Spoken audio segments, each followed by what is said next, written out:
ನಮಸ್ತೆ ಸ್ನೇಹಿತರೆ, ಮತ್ತೊಂದು ವಿಡಿಯೋಗೆ ತಮ್ಮೆಲ್ಲರಿಗೂ ಆತ್ಮೀಯವಾದ ಸ್ವಾಗತವನ್ನ ಕೋರುತ್ತಾ ಈ ಒಂದು ವಿಡಿಯೋವನ್ನ ಇಷ್ಟು ಜೋಶಲ್ಲಿ ಯಾಕೆ ಸ್ಟಾರ್ಟ್ ಮಾಡ್ತಾ ಇದ್ದೀನಿ ಅಂತಂದ್ರೆ ತುಂಬಾ ಕಾತುರದಿಂದ ಕಾಯ್ತಿರ್ತಕ್ಕಂಥ ಶಿಕ್ಷಕ ಆಕಾಂಕ್ಷಿಗಳಿಗೆ ಶುಭ ಸುದ್ದಿನಿ ಅಂತಾನೆ ಹೇಳ್ಬೋದು.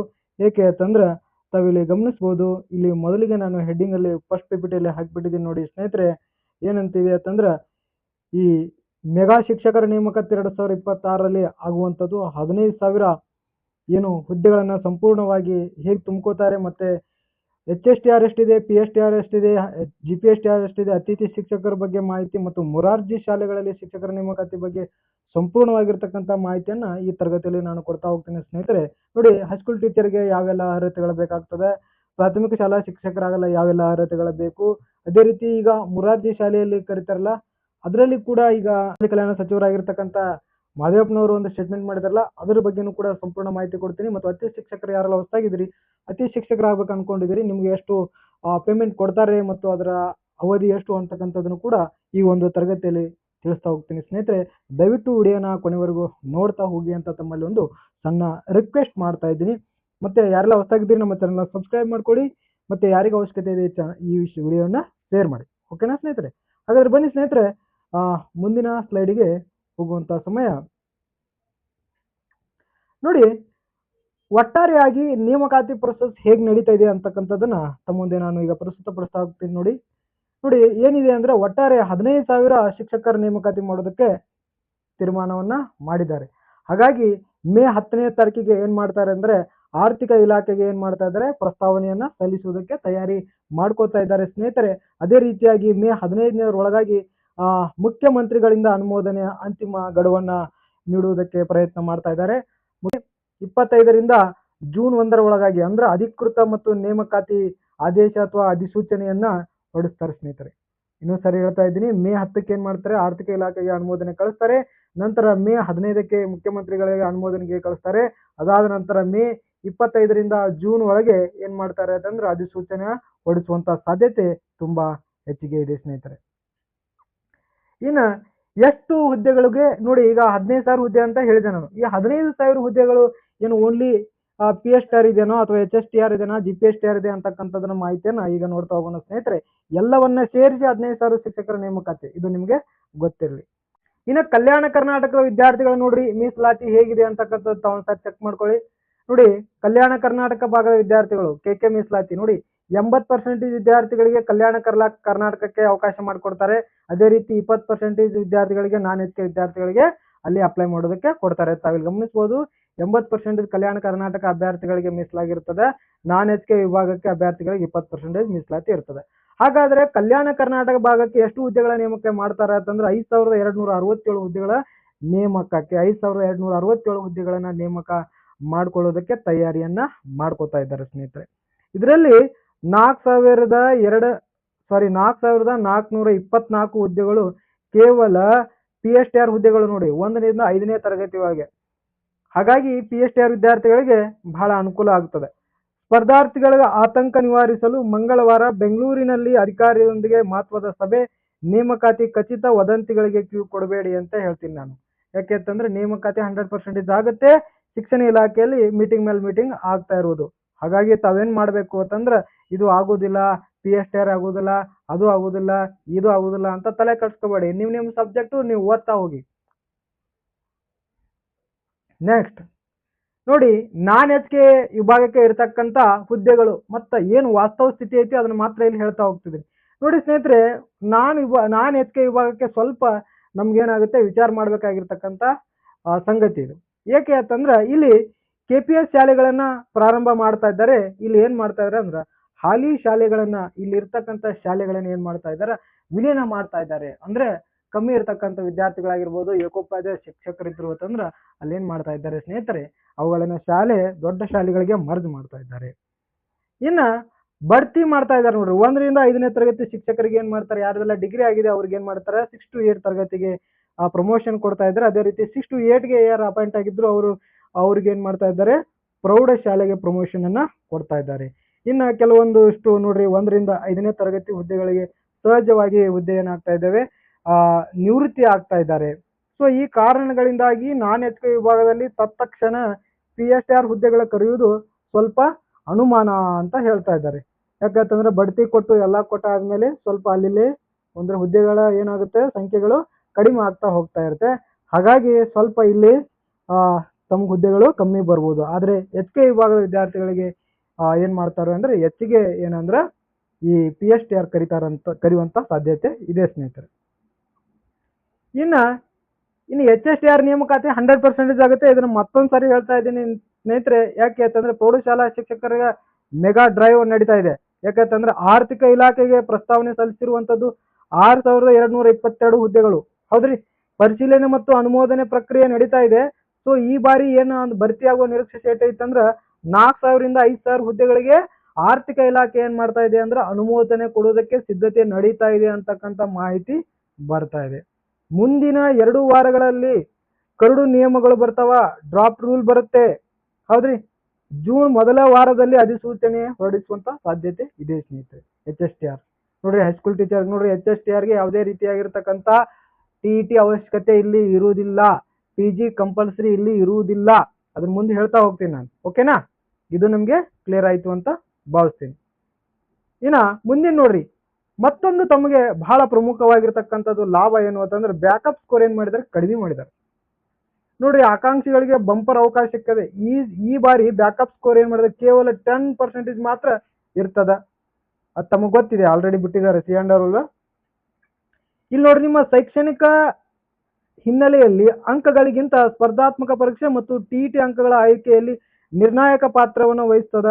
ಇದು ಹೊಸ ಅಭ್ಯರ್ಥಿಗಳಿಗೆ ಸುವರ್ಣ ಅವಕಾಶವನ್ನ ಕಲ್ಪಿಸಿ ಕೊಡ್ತದ. ಯಾಕೆಂತಂದ್ರೆ ಆಲ್ರೆಡಿ ಬ್ಯಾಕಪ್ ಸ್ಕೋರ್ ಅನ್ನ 10%ಗೆ ಕಮ್ಮಿ ಮಾಡಿದ್ದಾರೆ. ಸೊ ಹಾಗಾಗಿ ನಿಮ್ಗೆ ಇದು ಒಂದು ಕೂಡ ಅವಕಾಶ ಆಗ್ತದ ಅಂತ ನಾವು ಈ ಸಂದರ್ಭದಲ್ಲಿ ಹೇಳ್ತೀನಿ. ನಂತರ ನೋಡ್ರಿ, ಸಿಯಾಂಡರ್ ರೂಲ್ ನಿಯಮ ತಿದ್ದುಪಡಿ ಹೊಸಬರಿಗೆ ಅವಕಾಶ ಮಾಡಿಕೊಟ್ಟಿದ್ದಾರೆ. ಯಾರೆಲ್ಲ ಹೊಸದಾಗಿ ಎಕ್ಸಾಮ್ ಬರಿಬೇಕು ಅನ್ಕೊಂಡಿದ್ರೆ ಅವರಿಗೆ ಅವಕಾಶ ಮಾಡಿಕೊಟ್ಟಿದ್ದಾರೆ. ನೋಡಿ, ಇದೊಂದು ದೊಡ್ಡ ಪ್ರಾಬ್ಲಮ್ ನಡೀತಾ ಇತ್ತು ಶಿಕ್ಷಣ ಇಲಾಖೆಯಲ್ಲಿ. BCom ಮತ್ತು B.Ed ಮಾಡಿದವರಿಗೆ 2016ರಲ್ಲಿ ಅವಕಾಶ ಇರಲಿಲ್ಲ GPSTR ಗೆ. ಆದ್ರೆ ಈ ಸಾರಿ ಏನ್ ಮಾಡಿದ್ದಾರೆ, ಅದನ್ನು ತಿದ್ದುಪಡಿ ಮಾಡಿಕೆಸಿಂದ BCom ಮತ್ತು B.Ed ಕಂಪ್ಲೀಟ್ ಆದವರಿಗೂ ಕೂಡ ಅಪ್ಲಿಕೇಶನ್ ಹಾಕೋದಕ್ಕೆ ಅವಕಾಶ ಮಾಡಿ ಕೊಡ್ತಾರೆ.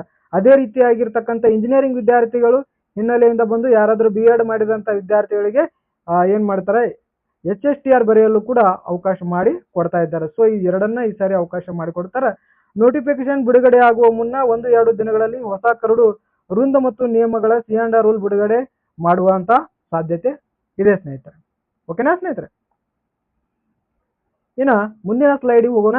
ನೋಡಿ, ಈ ವದಂತಿ ಮತ್ತು ಸತ್ಯದ ಬಗ್ಗೆ ತಮ್ಗೆ ಗೊತ್ತಿರಲಿ. ನೋಡಿ, ವದಂತಿ ಏನ್ ನಡೀತಾ ಇದೆ ಅಂದ್ರೆ ಈ ವರ್ಷ ಏನ್ ಮಾಡ್ತಾ ಇದ್ದಾರೆ ಅಂದ್ರೆ ಈ ವರ್ಷ ಪ್ರೌಢಶಾಲಾ ಶಿಕ್ಷಕರ ನೇಮಕಾತಿಗೆ ಕಡ್ಡಾಯವಾಗಿ ಸ್ನಾತಕೋತ್ತರ ಅಥವಾ PG ಇರಲೇಬೇಕು ಅಂತಕ್ಕಂಥ ವದಂತಿ ಹರಡ್ತಾ ಇದ್ದಾರೆ. ಇದು ಸ್ನೇಹಿತರೆ ರಾಂಗ್. ಇದು ಯಾವುದೇ ರೀತಿಯಾಗಿರ್ತಕ್ಕಂಥ PG ಬೇಕಾಗಿಲ್ಲ. ಯಾರೆಲ್ಲ HSTR ಎಕ್ಸಾಮ್ ಬರಿಬೇಕು ಅನ್ಕೊಂಡಿದ್ದೀರಿ, ನಿಮಗೆ PG ಬೇಕಾಗಿಲ್ಲ, ನಿಮಗೆ ಡಿಗ್ರಿ ಆಗಿರ್ಬೇಕು ಮತ್ತೆ ವಿತ್ B.Ed ಆಗಿರ್ಬೇಕು. ಸತ್ಯ ಏನು ಅಂತಂದ್ರೆ PG ಕಡ್ಡಾಯವಲ್ಲ. ರಾಜ್ಯ ಶಿಕ್ಷಣ ನೀತಿ ಏನಿದೆ ಜಾರಿ ಆಗುವವರೆಗೆ ಹಳೆಯ ನಿಯಮಗಳೇ ಅನ್ವಯವಾಗುತ್ತದೆ. ರಾಜ್ಯ ಶಿಕ್ಷಣ ನೀತಿ ಜಾರಿ ಆಗುವವರೆಗೂ ಹಳೆಯ ನಿಯಮಗಳು ಕಡ್ಡಾಯ ಆಗ್ತದೆ. ಅದು ರಾಜ್ಯ ಶಿಕ್ಷಣ ನೀತಿ ಏನು ಅಂತಕ್ಕಂಥದ್ದು ಕೂಡ ಮುಂದಿನ ಸ್ಲೈಡ್ ಅಲ್ಲಿ ಹೇಳ್ತೀನಿ ನಾನು. ಕ್ಯಾಬಿನೆಟ್ ನಿರ್ಧಾರದಂತೆ ಈ ನಿಯಮಗಳು 2026ಕ್ಕೆ ಮುಂದುವರಿತಾ ಇದ್ದೇವೆ ಅಂತ ಹೇಳ್ತಾ ಇದ್ದಾರೆ. ಅಂದ್ರೆ ಅದು ಇನ್ನೂ ಏನು ಹೊಸ ಶಿಕ್ಷಣ ನೀತಿ, ರಾಜ್ಯ ಶಿಕ್ಷಣ ನೀತಿ ಇನ್ನೂ ಜಾರಿ ಆಗಿಲ್ಲ. ಹಾಗಾಗಿ ಹಿಂದಿರ್ತಕ್ಕಂಥ ರೂಲ್ಸ್ ಕಂಟಿನ್ಯೂ ಆಗುತ್ತೆ ಅಂತ ಹೇಳ್ತಾರೆ. ಪ್ರಸ್ತುತ 6000 HSTR ನೇರ ನೇಮಕಾತಿ, ಕೇವಲ ಅದರಲ್ಲಿ BA ಈ ಪ್ರಸ್ತುತ ಏನು 6000 ಏನು ನೇಮಕಾತಿ ಆಗ್ತಾ ಇದೆ ಅಲ್ಲ, ಅದಕ್ಕೆ ಏನ್ ಮಾಡ್ತಾ ಇದ್ದಾರೆ ಅಂತಂದ್ರೆ BA ಅಥವಾ BSc ಅಥವಾ B.Ed ಇದ್ರೆ ಸಾಕು ಅಂತ ಹೇಳ್ತಿದ್ದಾರೆ. ಇದು ಬಹಳ ಜನಕ್ಕೆ ಕನ್ಫ್ಯೂಸ್ ಇತ್ತು. ಹಾಗಾಗಿ ಇದನ್ನು ಕ್ಲಿಯರ್ ಮಾಡೋದಕ್ಕೋಸ್ಕರ ನಾನು ಈ ಪಾಯಿಂಟ್ ಅನ್ನ ತೆಗೆದುಕೊಂಡಿದ್ದೀನಿ. ದಯವಿಟ್ಟು ಸ್ನೇಹಿತರೆ ಯಾವುದೇ ರೀತಿ ವದಂತಿಗೆ ಇವು ಕೊಡಬೇಡಿ. ನಮ್ಮ ಚಾನೆಲ್ ಸಬ್ಸ್ಕ್ರೈಬ್ ಮಾಡ್ತಾ ಹೋಗ್ರಿ. ನಾವು ನಿಮ್ಗೆ ಏನ್ ಮಾಡ್ತೀನಿ, ಅಪ್ಡೇಟ್ ಕೊಡ್ತಾ ಹೋಗ್ತಾ ಇರ್ತೀನಿ. ಓಕೆನಾ ಸ್ನೇಹಿತರೆ? ಈಗ ನೋಡಿ, HSTR ಕರೆದ್ರು ಅಂತಂದ್ರೆ ತಮಗೆ ಬೇಕಾಗಿರೋದು ಏನಂತಂದ್ರೆ BA ಅಥವಾ BSc ಕಂಪ್ಲೀಟ್ ಆಗಿರ್ಬೇಕು, B.Ed ಆಗಿರ್ಬೇಕು. ಓಕೆನಾ? ಇನ್ನು ಅತಿಥಿ ಶಿಕ್ಷಕರ ಬಗ್ಗೆ ಒಂದಿಷ್ಟು ಮಾಹಿತಿಯನ್ನು ಕೊಡ್ತೀನಿ. ಯಾರೆಲ್ಲ ಹೊಸದಾಗಿದ್ರಿ ಅಂತಂದ್ರೆ ಒಂದ್ಸಾರಿ ನೋಡ್ಕೊಂಡ್ಬಿಡಿ. ಏನ್ರಿ ಅತಿಥಿ ಶಿಕ್ಷಕರು ಅಂತಂದ್ರೆ ಶಿಕ್ಷಕರ ಕೊರತೆ ಇರುವಂತಹ ಸಂದರ್ಭದಲ್ಲಿ ಅತಿಥಿ ಶಿಕ್ಷಕರನ್ನ ಏನ್ ಮಾಡ್ತಾರ, ಶಾಲೆಗಳಿಗೆ ಅತಿಥಿಯಾಗಿ ಕರೆದುಕೊಳ್ತಾರೆ. ಸೊ ಅವರ ಸಂಭಾವನೆ ಎಷ್ಟು ಅಂತಕ್ಕಂಥ ನೋಡೋಣ. ಅತಿಥಿ ಶಿಕ್ಷಕರ ನೇಮಕಾತಿ ಮಧ್ಯಂತರ ಪರಿಹಾರ. ಇದು ಶಾಶ್ವತ ಪರಿಹಾರ ಅಲ್ಲ. ನೋಡ್ರಿ, ಕಾಯಂ ಶಿಕ್ಷಕರು ಬರುವವರೆಗೆ ಮುಂದಿನ 4 ತಿಂಗಳ ಶಾಲೆಗಳಲ್ಲಿ ಮುಂದುವರಿಸಲು ಅತಿಥಿ ಶಿಕ್ಷಕರ ನೇಮಕಾತಿ ಮಾಡುವ ಅಗತ್ಯತೆ ಇದೆ ಅಂತ ಹೇಳ್ತಾ ಇದ್ದಾರೆ. ಪ್ರಾಥಮಿಕ ಶಾಲೆಯಲ್ಲಿ ಎಷ್ಟು ಸಾವಿರ ಅಂದ್ರೆ 30,000 ಏನಿದ್ದಾರೆ ಅತಿಥಿ ಶಿಕ್ಷಕರು ಇದ್ದಾರೆ ಸ್ನೇಹಿತರೆ. ಅತಿಥಿ ಶಿಕ್ಷಕರು ಬೇಕಾಗಿದ್ದಾರೆ. ಅದೇ ರೀತಿ ಪ್ರೌಢಶಾಲೆಯಲ್ಲಿ 7,000. ಇನ್ನು ಪದವಿ ಪೂರ್ವ ಉಪನ್ಯಾಸಕರಲ್ಲಿ 1,400 ಉಪನ್ಯಾಸಕರ ಇಲ್ಲಿ ಕೆಲಸವನ್ನ ಮಾಡ್ಬೇಕಾಗುತ್ತೆ. ಅಷ್ಟು ಕುಲ್ಲ ಇದೆ. ನೋಡ್ರಿ ಎಷ್ಟು ಅವಧಿ ನೋಡ್ರಿ, ಮೇ 3ನೇ ವಾರದಿಂದ ಜೂನ್ 5ರ ಒಳಗಾಗಿ ಈ ನೇಮಕಾತಿ ಪ್ರಕ್ರಿಯೆ ಏನಾಗುತ್ತೆ ಸ್ನೇಹಿತರೆ ಆರಂಭ ಆಗುತ್ತೆ. ಯಾರೆಲ್ಲ ಇಂಟ್ರೆಸ್ಟ್ ಇರೋರು ನೀವು ಜಾಯ್ನ್ ಆಗ್ಬೋದು. ಯಾಕಂತಂದ್ರೆ ಮುಂದೆ ಬರ್ತಕ್ಕಂಥ ಶಿಕ್ಷಕರು ಏನ್ ಬರ್ತಾರ ಅವ್ರು ಬಂದಂತ ಸಂದರ್ಭದಲ್ಲಿ ತಾವು ಏನ್ ಮಾಡಬೇಕಾಗುತ್ತೆ, ಈ ಹುದ್ದೆಯನ್ನ ತೊರಿಬೇಕಾಗ್ತದೆ. ಇನ್ನು ಅತಿಥಿ ಶಿಕ್ಷಕರಿಗೆ ಎಷ್ಟೆಲ್ಲ ಸಂಭಾವನೆಯನ್ನ ಕೊಡ್ತಾರ, ಹೌದ್ರಿ, ಅತಿಥಿ ಶಿಕ್ಷಕರ ಆಯ್ಕೆ ಏನಿದೆ, ಅವರ ವೇತನ ಏನು ಅಂತಕ್ಕಂಥದ್ದು ನೋಡೋಣ. ಏನಿಲ್ರಿ, ಆಯ್ಕೆ ಏನಿಲ್ಲ, ಸಿಂಪಲ್ ಇಲ್ಲ. ನಿಮ್ಮ ಡಾಕ್ಯುಮೆಂಟ್ಸ್ ನೀವು ಅಲ್ಲಿ ಯಾವ ಸ್ಕೂಲಲ್ಲಿ ವೇಕೆನ್ಸಿ ಇದೆ ಅಲ್ಲಿ ಹೆಡ್ ಮಾಸ್ಟರ್ ಕೊಟ್ಟರೆ ಅವ್ರು ಏನ್ ಮಾಡ್ತಾರೆ, ನಿಮ್ಗೆ ಅದನ್ನ ತೆಗೆದುಕೊಂಡು ನಿಮ್ಮನ್ನ ಟೀಚರ್ ತಗೋತಾರೆ, ಅದು ಬಿ ಆಫೀಸ್ಗೆ ಅವರು ಕಳಿಸ್ತಾರೆ. ಸೊ ಆಯ್ಕೆ ಪ್ರಕ್ರಿಯೆ ನೋಡಿ, ಪ್ರಾಥಮಿಕ ಶಾಲಾ ಶಿಕ್ಷಕರಾಗಬೇಕು ಅಂತಂದ್ರೆ ತಾವು PUC ಯಲ್ಲಿ 50% ಆಗಿರ್ಬೇಕು ಮತ್ತು D.Ed ಅನ್ನ ಕಂಪ್ಲೀಟ್ ಮಾಡಿರ್ಬೇಕು. ಅದೇ ರೀತಿ ಪ್ರೌಢಶಾಲಾ ಅತಿಥಿ ಶಿಕ್ಷಕರಾಗಬೇಕು ಅಂತಂದ್ರೆ ಡಿಗ್ರಿ ಆಗಿರ್ಬೇಕು, ಮತ್ತೆ B.Ed ಕಂಪ್ಲೀಟ್ ಆಗಿರ್ಬೇಕು, ಡಿಗ್ರಿಯಲ್ಲಿ 50% ಆಗಿರ್ಬೇಕು, ಅದೇ ರೀತಿ B.Ed ಅಲ್ಲಿ ಆಗಿರ್ಬೇಕು. ಇದು ನೇರವಾಗಿ ಆಯಾ ಶಾಲಾ ಮುಖ್ಯೋಪಾಧ್ಯಾಯರಿಗೆ ಏನ್ ಮಾಡೋದು, ಆಯ್ಕೆ ಮಾಡುವ ಜವಾಬ್ದಾರಿಯನ್ನ ಕೊಟ್ಟಿದ್ದಾರೆ. ನೀವು ಪ್ರಾಥಮಿಕ ಶಾಲಾ ಅತಿಥಿ ಶಿಕ್ಷಕರಾದ್ರೆ ನಿಮಗೆ 12,000 ತಿಂಗಳಿಗೆ ಕೊಡ್ತಾರೆ. ಅದೇ ರೀತಿ ಪ್ರೌಢಶಾಲಾ ಅತಿಥಿ ಶಿಕ್ಷಕರಾದ್ರೆ 12,500 ನಿಮ್ಗೆ ಏನ್ ಮಾಡ್ತಾರೆ ಸ್ನೇಹಿತರೆ ತಿಂಗಳಿಗೆ ಕೊಡುವಂತದ್ದು. ಇನ್ನು ಬಹಳ ಇಂಪಾರ್ಟೆಂಟ್ ನೋಡ್ರಿ, ಮುರಾರ್ಜಿ ಮತ್ತು ಕ್ರೈಸ್ಟ್ ಶಾಲೆಗಳಲ್ಲಿ ನೇಮಕಾತಿ ಬಗ್ಗೆ 1,500 ಹುದ್ದೆಗಳ ಬಗ್ಗೆ ಭರ್ತಿ ಬಗ್ಗೆ ಮಾನ್ಯ ಸಚಿವರಾಗಿರ್ತಕ್ಕಂಥ ಮಹದೇವಪ್ಪನವರು, H.D. ಮಹದೇವಪ್ಪನವರು ತಿಳಿಸಿದ್ರು. ಅದ್ರ ಬಗ್ಗೆ ಇಲ್ಲಿ ಮಾಹಿತಿಯನ್ನು ಕೊಟ್ಟಿದ್ದೀನಿ ನೋಡಿ ಸ್ನೇಹಿತರೆ. ಇಲ್ಲಿ ಮುರಾರ್ಜಿ ಮತ್ತು ಕ್ರೈಸ್ಟ್ ಶಾಲೆಯಲ್ಲಿ 1,500 ಹುದ್ದೆಗಳು ಭರ್ತಿ ಮಾಡ್ಕೊಳ್ಳೋದು ಇದೆ ಸ್ನೇಹಿತರೆ. ಇದಕ್ಕೆ TET ಕಡ್ಡಾಯ ಐತಿ ನೋಡ್ರಿ, ಇದು ಬಹಳ ಇಂಪಾರ್ಟೆಂಟ್ ನೋಡ್ರಿ. TET ಕಡ್ಡಾಯ ಐತ್ರಿ. ಯಾರ್ಯಾರಿಗೆ ಅಂದ್ರೆ ಭಾಷಾ ಶಿಕ್ಷಕರು ಅಂದ್ರೆ ಕನ್ನಡ ಶಿಕ್ಷಕರಾಗಿರ್ಬೋದು, ಇಂಗ್ಲಿಷ್ ಶಿಕ್ಷಕರಾಗಿರ್ಬೋದು, ಇವರು ವಿಜ್ಞಾನ, ಗಣಿತ, ಸಮಾಜ ವಿಜ್ಞಾನ ಹುದ್ದೆಗಳಿಗೆ TET ಪಾಸ್ ಆಗಿರಬೇಕು ಕಂಪಲ್ಸರಿ ಆಗಿ. ಇದು ಡ್ರಾಫ್ಟ್ ಬಂದಿತ್ತು C&R ರೂಲ್ಸ್ ಅಲ್ಲಿ ಇದೆ. ಓಕೆನಾ ಸ್ನೇಹಿತರೆ. ಇನ್ನು ರಾಜ್ಯದ KRTET ಆಗಿರ್ಬೋದು ಅಥವಾ CTET CTET ಆದ್ರೂ ನೀವು ಶಿಕ್ಷಕರ ಅರ್ಹತೆ, ಕೇಂದ್ರದ ಶಿಕ್ಷಕರ ಅರ್ಹತೆ ಪರೀಕ್ಷೆಯನ್ನ ತಾವು ಯಾವ್ದ್ರಲ್ಲಿ ಒಂದು ಏನ್ ಮಾಡಬೇಕಾಗಿರ್ತದೆ, ಕಡ್ಡಾಯವಾಗಿ ಪಾಸ್ ಆಗಿದ್ರೆ ಈ ಮುರಾರ್ಜಿ ಮತ್ತು ಕ್ರೈಸ್ತ ಇನ್ನೇನು ಕಾಲ್ಫಾರ್ಮ್ ಆಗುತ್ತಲ್ಲ ಅದರಲ್ಲಿ ನೀವು ಅಪ್ಲೈ ಮಾಡೋದಕ್ಕೆ ಬರುವಂತದ್ದು ಸ್ನೇಹಿತರೆ. ಇನ್ನ ಮುಂದಿನ ನೋಡೋಣ, ರಾಜ್ಯ ಶಿಕ್ಷಣ ನೀತಿ ಅಂತ ಬರುತ್ತೆ. ಅವಾಗಲೇ ಹೇಳಿದೆ ನಾನು, ಇದು ಶಿಕ್ಷಣದ ಭವಿಷ್ಯದ ನೀಲನಕ್ಷೆ ಆಗಿದೆ. ನೋಡ್ರಿ, ಈ ರಾಜ್ಯ ಶಿಕ್ಷಣ ನೀತಿ ಏನ್ ಮಾಡಿದೆ ಅಂತಂದ್ರೆ ಈ ರಾಷ್ಟ್ರೀಯ ಶಿಕ್ಷಣ ನೀತಿ ಹೇಗಿದೆಯೋ ಹಾಗೆ ರಾಜ್ಯ ಶಿಕ್ಷಣ ನೀತಿ ತರೋದಕ್ಕೆ ಕೊಟ್ಟಿದ್ದಾರೆ ಸ್ನೇಹಿತರೆ. ನೋಡಿ, ಇಲ್ಲಿ 3 ಹಂತಗಳಿಂದ ಶಿಕ್ಷಣವನ್ನ ಮಾಡ್ತಾ ಇದ್ದಾರೆ ನೋಡಿ. ಅವರು ಪ್ರೌಢಶಾಲೆಯನ್ನ 4 ವರ್ಷ ಮಾಡ್ತಾ ಇದ್ದಾರೆ, 9 ರಿಂದ 12ನೇ ತರಗತಿವರೆಗೆ ಪ್ರೌಢಶಾಲೆಯನ್ನ ಮಾಡ್ತಾ ಇದ್ದಾರೆ. ಇದಕ್ಕೆ ಏನಂತ ಕರೀತಾರೆ ಅಂದ್ರೆ PGT ಅಂತ ಕರೀತಾರೆ, ಟೀಚರ್ ಅಂತ ಕರೀತಾರೆ. ಅದೇ ರೀತಿ ಪ್ರಾಥಮಿಕ ಶಾಲಾ ಶಿಕ್ಷಕರನ್ನ ಏನ್ ಕರೀತಾರೆ, PST ಅಥವಾ GPT ಟೀಚರ್ ಅಂತ ಕರೀತಾರೆ. PST ಅಂದ್ರೆ ಪ್ರೈಮರಿ ಸ್ಕೂಲ್ ಟೀಚರ್. ಅದೇ ರೀತಿ ಪೂರ್ವ ಪ್ರಾಥಮಿಕ ಶಾಲೆಯನ್ನ ಪ್ರೀ ಪ್ರೈಮರಿ ಅಂತ ಕರೀತಾರೆ. ಸೊ ಈ ರೀತಿ 3 ಭಾಗಗಳನ್ನಾಗಿ ಮಾಡ್ತಾ ಇದ್ದಾರೆ ಸ್ನೇಹಿತರೆ. ತಮ್ಗೆ ಗೊತ್ತಿರಲಿ, ಕೆಳಗಡೆ ಒಂದು ಮಾಹಿತಿಯನ್ನು ಕೊಟ್ಟಿದ್ದೀನಿ, ಇದನ್ನ ಸರಿಯಾಗಿ ನೀವು ಗಮನ ಇಟ್ಟು ಕೇಳಿಸ್ಕೊಡ್ರಿ. ಈ ಶಿಕ್ಷಣ ನೀತಿ ಇದೆ ನೋಡಿ, EPS ಸಮಿತಿ 8 ಸಂಪುಟಗಳ ವರದಿಯನ್ನು ಸರ್ಕಾರಕ್ಕೆ ಈಗ ಆಲ್ರೆಡಿ ಸಲ್ಲಿಕೆ ಮಾಡಿದೆ. ಇದು ಜಾರಿಯಾದ ನಂತರವೇ ಈ ಮೇಲಿನ ವರ್ಗೀಕರಣ ಮತ್ತು PG ಕಡ್ಡಾಯ ನಿಯಮಗಳ ಅನ್ವಯವಾಗುತ್ತದೆ. ಈ ವರ್ಷ ಹಳೆಯ ಮಾದರಿಯಿಂದ ನೇಮಕಾತಿ ಆಗ್ತದೆ. ಸೊ ಈ ರಾಜ್ಯ ಶಿಕ್ಷಣ ನೀತಿಯನ್ನು ಇನ್ನೂ ಇದೇನು ಯಾವುದು SEP ಅನ್ನ ಇನ್ನೂ ಜಾರಿ ಮಾಡಿಲ್ಲ. ಅದು ಜಾರಿ ಮಾಡಿದ್ರೆ ನಿಮ್ಗೆ ಏನಾಗುತ್ತೆ ಸ್ನೇಹಿತರೆ, ಇವೆಲ್ಲ ನಿಮ್ಗೆ ಅದರಲ್ಲಿ ಇನ್ಕ್ಲೂಡ್ ಆಗ್ತಿದ್ವು. ಬಟ್ ಈಗ ಅದು ಇನ್ನೂ ಜಾರಿ ಮಾಡದೇ ಇರೋ ಕಾರಣಕ್ಕಾಗಿ ಇನ್ನು ಹಳೆ ಪದ್ಧತಿ ಮೂಲಕ ನಿಮ್ಗೆ ಈ ಸಾರಿ ನೇಮಕಾತಿಯನ್ನ ಮಾಡ್ಕೊಂತಾರೆ. ಇನ್ನು ಕಡೆಯದಾಗಿ ನೋಡಿ ಸ್ನೇಹಿತರೆ, ನೀವು ಯಾವ 2 ಇಲಾಖೆಗಳಿಗೆ ಕೊಟ್ಟಿದ್ದಾರೆ, ಒಂದು KPSC ಇನ್ನೊಂದು KE ಡಿಪಾರ್ಟ್ಮೆಂಟ್ಗೆ ಏನ್ ಮಾಡಿದ್ದಾರೆ, ಈ ಎಲ್ಲಾ ಪರೀಕ್ಷೆಗಳನ್ನು ನಡೆಸುವ ಜವಾಬ್ದಾರಿಯನ್ನ ಕೊಟ್ಟಿದ್ದಾರೆ ಅಂತ ಪತ್ರಿಕೆಯಲ್ಲಿ ಬಂದಿತ್ತು. ಅದನ್ನು ಕೂಡ ನಾನು ಇದರಲ್ಲಿ ಆಡ್ ಮಾಡಿದ್ದೀನಿ. ತಾವಿಲ್ಲಿ ಗಮನಿಸಬಹುದು, KPSC ನೋಡ್ರಿ, KPSCಗೆ ಡೆಡ್ಲೈನ್ ಅನ್ನು ಕೊಟ್ಟಿದ್ದಾರೆ ಸರ್ಕಾರ. ಹೌದಾ, ಏನಂತ ಕೊಟ್ಟಿದ್ದಾರೆ ಅಂದ್ರೆ 75 ದಿನಗಳ ಒಳಗಾಗಿ ಬಾಕಿ ಇರುವ ಹಳೆಯ ಎಲ್ಲಾ ನೇಮಕಾತಿ ಪ್ರಕ್ರಿಯೆಗಳನ್ನು ಏನ್ ಮಾಡ್ರಿ ಪೂರ್ಣಗೊಳಿಸಬೇಕು ಅಂತ KPSCಗೆ ತಿಳಿಸಿದ್ದಾರೆ. ಇನ್ನೊಂದು ಬಹಳ ನಮಗೆ ಪ್ರಮುಖವಾಗಿರತಕ್ಕಂಥದ್ದು ಅಂದ್ರೆ ಯಾರು ವಯೋಮಿತಿಯ ಹೋಗ್ತಾ ಇತ್ತು ಅವರಿಗೆ 5 ವರ್ಷಗಳ ಕಾಲ ಅಭ್ಯರ್ಥಿಗಳಿಗೆ ವಯೋಮಿತಿ ರಿಲೀಫ್ ಅನ್ನ ಕೊಟ್ಟಿದ್ದಾರೆ. ಅದನ್ನು ಕೂಡ ತಾವು ಗಮನಿಸಬಹುದು. ಮತ್ತೊಂದು ಸಾರಿ ಹೇಳ್ತಿದ್ದೀನಿ ಸ್ನೇಹಿತರೆ, ವದಂತಿಗಳು ನಿರ್ಲಕ್ಷ್ಯ ಮಾಡಿಬಿಡಿ. ನೇಮಕಾತಿ ಪ್ರಕ್ರಿಯೆಗಳು ಅಧಿಕೃತವಾಗಿ ಆರಂಭವಾಗತ್ತವ.